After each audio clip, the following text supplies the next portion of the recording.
നമുക്ക് നൽകിയിട്ടുള്ള ഏറ്റവും വലിയ അനുഗ്രഹങ്ങളാണ് നമ്മുടെ മക്കൾ എന്ന് പറയുന്നത്. അത് നമുക്ക് സമ്പത്തായി മാറണം, നമുക്ക് അനുഗ്രഹമായി മാറണം, അല്ലെങ്കിൽ നമുക്ക് നാശവും ഫിത്നയുമായി മാറുമെന്ന് വിശുദ്ധമായ ഖുർആൻ തന്നെ നമ്മോട് പഠിപ്പിച്ചു.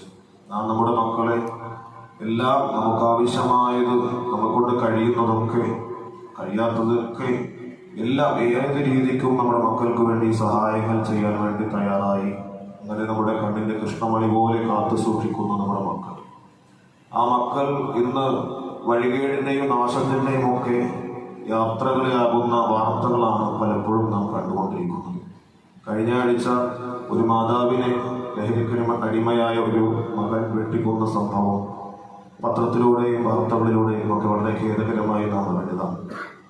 നമ്മുടെ മക്കൾ നന്മയുടെ പൂക്കളായി മാറണമെങ്കിൽ വിശുദ്ധമായി ഇസ്ലാം പഠിപ്പിക്കുന്നത് ആദ്യമായി നമ്മുടെ കുടുംബാന്തരീക്ഷം മാത്രം നന്നായി പോരാ, അവർ പുറത്തേക്ക് ഇറങ്ങിയാലുള്ള സഞ്ചാരപാതകൾ കൂടി കൃത്യമായി ശരിയായ റൂട്ടിലേക്കാണോ എന്ന് തിരിച്ചറിഞ്ഞതിന് ശേഷം മാത്രം ആ ഒരു സേഫ്റ്റിയും കൂടി ഉണ്ടെങ്കിൽ മാത്രമേ നമ്മുടെ മക്കൾ രക്ഷപ്പെടുകയുള്ളൂ. ഒരുപക്ഷെ വീട്ടിലേക്ക് വളരെ മാന്യതയോടും നല്ല സ്വഭാവത്തോടും കൂടി ഇടപെടുന്ന മക്കളാണെങ്കിലും പുറത്തേക്ക് ഇറങ്ങുമ്പോൾ ഏതെങ്കിലും ഒരു കെട്ട കൂട്ടിൽപ്പെട്ട് അവന്റെ നാശം ആയി പോയി കഴിഞ്ഞാൽ പിന്നെ നമ്മുടെ കുടുംബം തന്നെ തകർന്നു പോകും.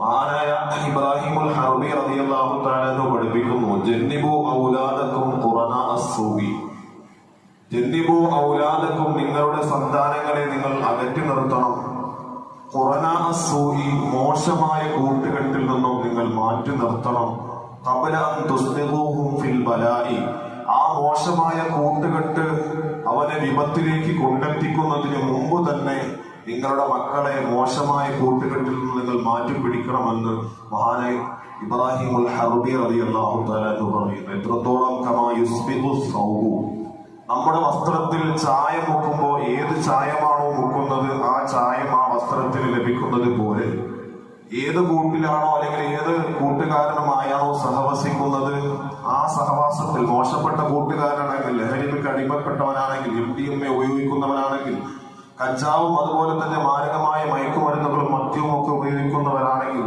ആ ചെന്നപ്പെടുന്ന നമ്മുടെ മക്കളുടെ കൂട്ടുകെട്ട് എത്രത്തോളം മോശമാകുന്നോ അത്രത്തോളം നമ്മുടെ മക്കൾ ഏറ്റവും ഭീകരമായ ദുരന്തപൂരിതമായ അവസ്ഥയിലേക്ക് എത്തിച്ചേരുമെന്ന് പരിശുദ്ധമായി ദീനുൽ ഇസ്ലാം നമ്മോട് പഠിപ്പിക്കുന്നു. അത്തരത്തിൽ നമ്മുടെ മക്കളെയൊക്കെ പരിപൂർണമായി അവരുടെ സഞ്ചാരപാതകൾ, അവർ സ്കൂളിലേക്കും കോളേജിലേക്കും പോകുമ്പോഴും അവർ വരുമ്പോഴും ഒക്കെ നാം കൃത്യമായി അവരെ നിരീക്ഷിക്കേണ്ടതുണ്ട്. പഴയ കാലങ്ങളിലൊക്കെ സ്കൂൾ ബാഗുകൾക്കുള്ളിൽ പാഠപുസ്തകങ്ങൾ